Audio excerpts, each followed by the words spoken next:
guys, welcome back to my channel. If this is your first time of being here, you are most welcome. This is Fanny's Diaries, a place where we talk about everything female reproductive health, trying to conceive, pregnancy, and of course mom life. So if you're about this life, you're in the right place. You definitely click that subscribe button and do not forget to hit the notification bell so you'll be the first to be notified each time I drop any of my awesome videos. So today we are talking about ectopic pregnancy. What is ectopic pregnancy? What causes ectopic pregnancy? What can be done? Can it be salvaged? What are the signs and symptoms? You should definitely keep watching this video.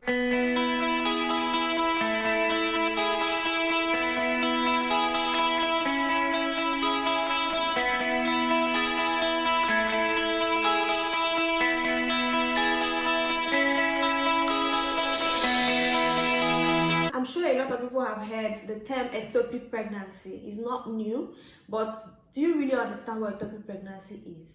To avoid speaking a lot of big grammar that's going to confuse you any further, I'm going to put it as simple as possible. Ectopic pregnancy is simply when a fertilized egg implants in a place outside of the womb, outside of the uterus, right? So for pregnancy to occur, egg has to be fertilized by a sperm, and it passes through the fallopian tube and then finds its way to the uterus where it implants, and then you can say that fertilization has occurred. Implantation has occurred, sorry. So in this case, it doesn't find its way to the uterus. Instead, it's practically just implants on the way. Most typically on the fallopian tube. It could be any other place outside of the uterus, but it's just not in the uterus and it cannot be considered a viable pregnancy. And why does this happen? There are multiple causes, but the main cause of ectopic pregnancy is usually damages to the fallopian tube. Maybe some scarring, some blockages, whatever, but it just makes it difficult for the fertilized egg to travel through easily to get to the uterus. So when the egg is struggling to pass through the fallopian tube and there's a blockage, it just remains there and implants. And when it implants there, it starts to give you symptoms like you're pregnant. You have the basic symptoms like nausea, breast discomfort, all those basic small symptoms that you get initially that can make you feel like, oh, maybe I'm pregnant.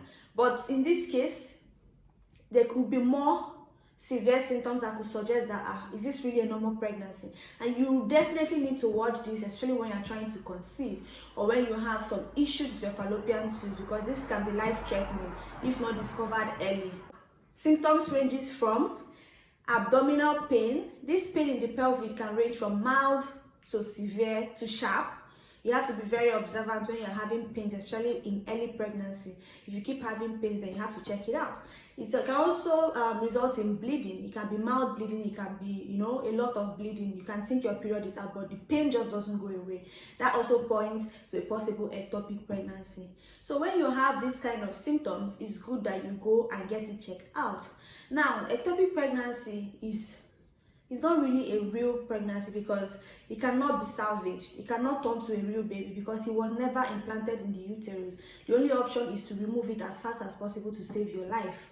Because in some cases, if it ruptures, the fallopian tube that you implanted on can actually be taken away with the ectopic pregnancy. In this case, you have lost one fallopian tube. This is why it's important to get it checked out as soon as possible. Like the moment you notice that something is wrong, you have to go to the hospital, let them and the earlier the better. If it's detected early, there might not even be need for surgery. Or if you are going through this or if you have gone through this, just know that it's one of the things that happens. There's no explanation. It's not your fault. It's not the fault of your body. It just happened. So just keep going. And another thing I would like to address is what causes this blockages in fallopian tubes. There are so many causes. It could be lifestyle like smoking.